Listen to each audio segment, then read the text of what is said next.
The Headless Tribe of History. The truth behind the Blemmyes. In the ancient world, travelers spoke of deserts where the sun burned white and strange tribes walked the earth. Among the most haunting of these tales was that of the Blemmyes, a people said to be headless, with their eyes and mouths on their chests. For centuries, scholars, sailors, and kings believed they were real.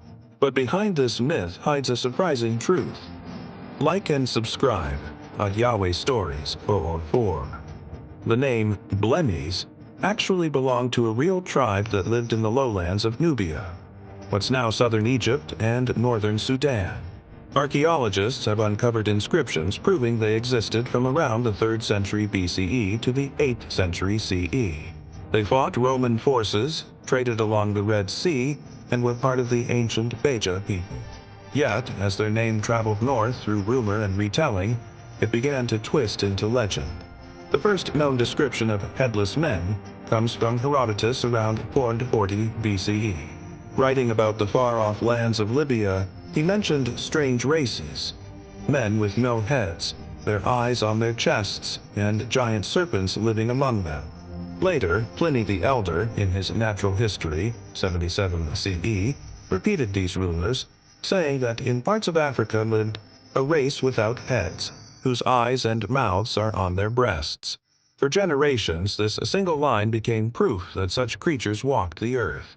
But here's what's fascinating. Ancient maps often labeled the Blemmyes as a real people, not monsters.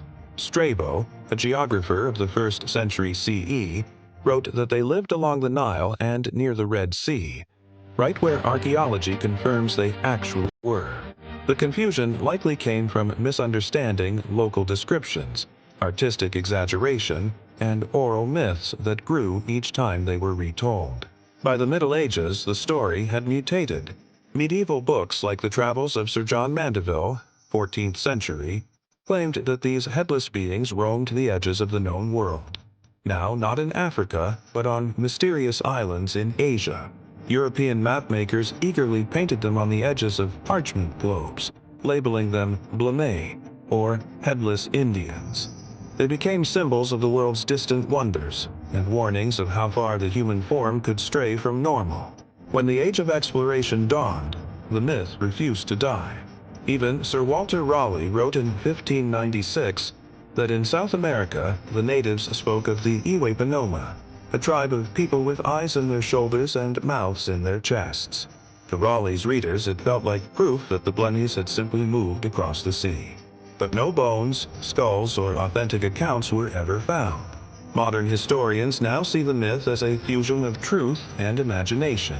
The real Blemmyes were fierce desert warriors, sometimes enemies of Rome, sometimes mercenaries for it.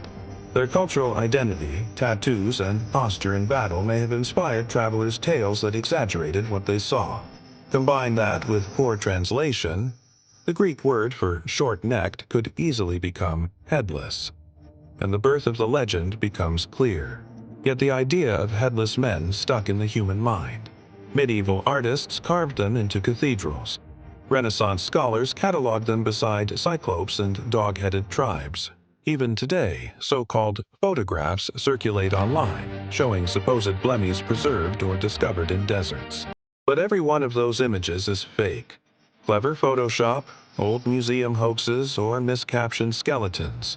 Not a single verified specimen or photograph has ever been proven genuine. Still, one question lingers.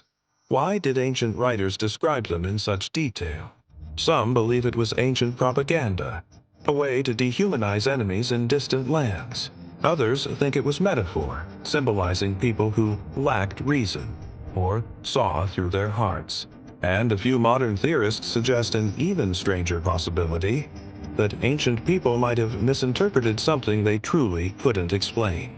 Whatever the truth, the Blemmyes remind us how myths are born, how one tribe's name can echo across 2,000 years, changing shape each time it's spoken. The Headless tribe never vanished.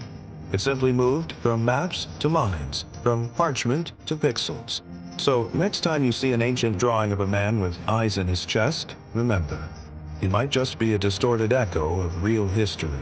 a legend built from fragments of truth, amplified by centuries of imagination. History's greatest mysteries often begin with one misunderstanding, and one storyteller bold enough to believe it. Like and subscribe, a Yahweh Stories. 4-4.